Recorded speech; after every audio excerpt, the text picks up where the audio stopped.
आपत्ती व्यवस्थापन मदत व पुनर्वसन विभाग महाराष्ट्र शासन यांच्या वतीने आज नांदेड शहरामध्ये 2 तारखेपासून आम्ही कार्यक्रम करतो आहे जनजागृतीचे।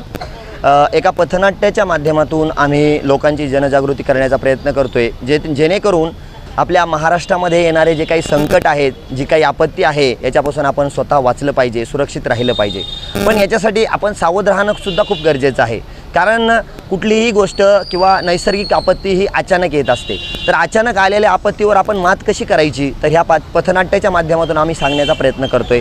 आज 2 तारखेपासून आपण पूर्ण नांदेड जिल्ह्यामध्ये जे 17 तालुके आहेत, 16 तालुके आहेत, तर या सर्व तालुक्यांमध्ये आपण कार्यक्रम केलेले आहेत आणि आज नांदेड जिल्ह्यामध्ये सुद्धा 2 ठिकाणी कार्यक्रम झालेला आहे। तर या कार्यक्रमाच्या माध्यमातून शासनाचं धोरण एकच आहे की आपल्या महाराष्ट्र राज्यातली जी जनता आहे, एक माणूस आपल्याला खूप गरजेचा आहे, पण या माणसांना सुरक्षित ठेवणं आपल्या जबाबदारी आहे शासनाची।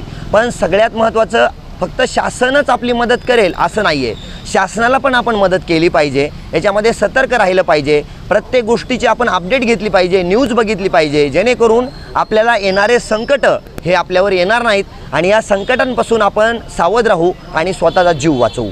तर मी सर्व महाराष्ट्रातल्या जनतेला विनंती करेल की या कार्यक्रमाच्या माध्यमातून आपल्यापर्यंत जो काही मेसेज आम्ही दिलेला आहे हा निश्चितच तुम्हाला समजला असेल आणि या महाराष्ट्र राज्याला खरंच आपण काहीतरी दिलं पाहिजे, सुरक्षित ठेवलं पाहिजे। आपला महाराष्ट्र राज्य जर सुखी राहील तर आपला देश सुखी राहील आणि आपला देश जर सुरक्षित राहिला तर आपण सगळे सुरक्षित राहू। त्यामुळे परत एकदा मी आपत्ती व्यवस्थापन मदत व पुनर्वसन विभागाच्या वतीने सर्व जनतेला विनंती करतो की आपण सुरक्षित राहा, सतर्क राहा आणि आपल्या जीवाची काळजी घ्या। धन्यवाद।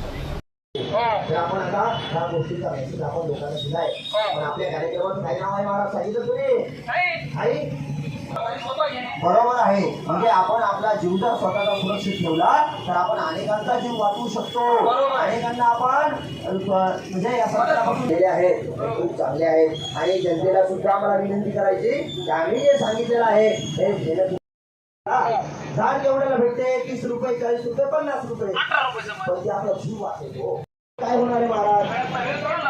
आपण काय करतो, कुठेतरी फिरायला जातो, तर आपण काय करतो, शॉपिंग करतो।